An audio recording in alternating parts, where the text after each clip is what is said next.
Okay, so let's talk about Binance. You've heard the name, right? It's an absolute titan in the crypto world.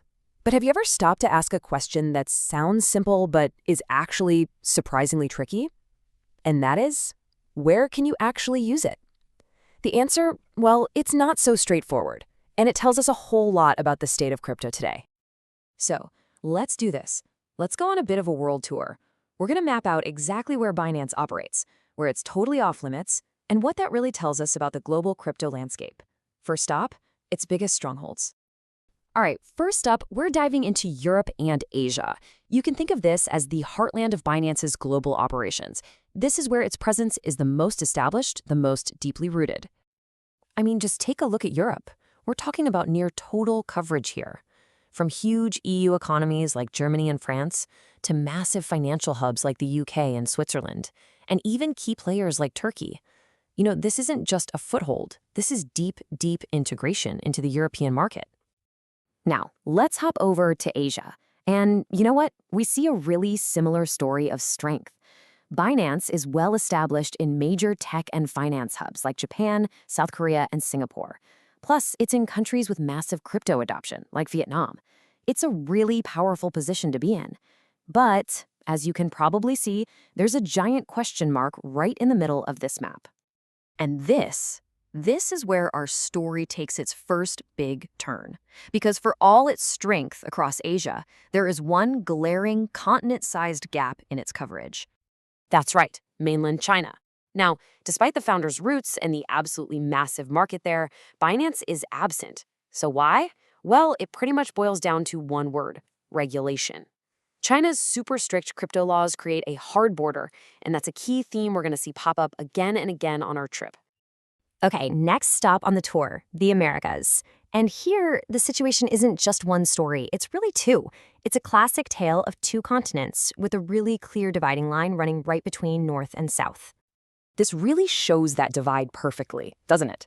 On one side, you've got South America, with broad access in key crypto markets like Brazil, Argentina, and Colombia.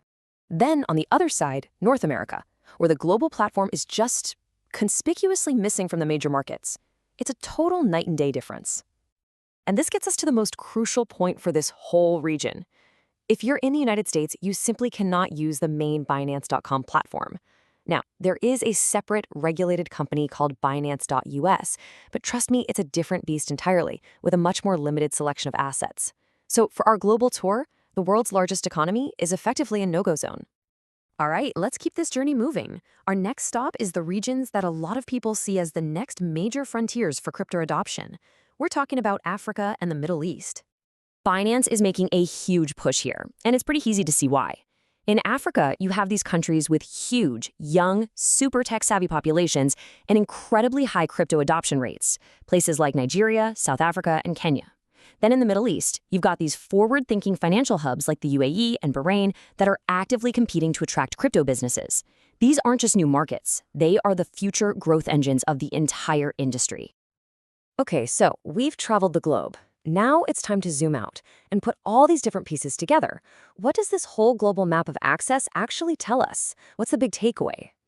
First, the big picture. This number pretty much says it all. Binance is available in over 100 countries. That is just massive scale. It truly is a global platform. But, and this is a really big but, as our tour has shown, that number definitely doesn't tell the whole story. So let's just boil it all down. What are the key things to remember? First, Binance's reach is absolutely vast. Second, two of the world's biggest economies, the US and China, are notably off limits. Third, all of these dividing lines are drawn by this incredibly complex patchwork of national regulations. And finally, this is a moving target. This map is constantly shifting as laws change. You know, when it comes right down to it, the map of where you can use Binance is a perfect snapshot of the crypto industry's biggest dilemma. It pits this grand, incredible vision of a borderless, decentralized financial system against the hard reality of national laws and, well, actual borders. And so that leaves us with this one fascinating question to think about. As technology and regulation continue this intricate dance, will the crypto map ever become truly borderless? Or will the future of finance, even the digital future, always be defined by the lines we draw on a map?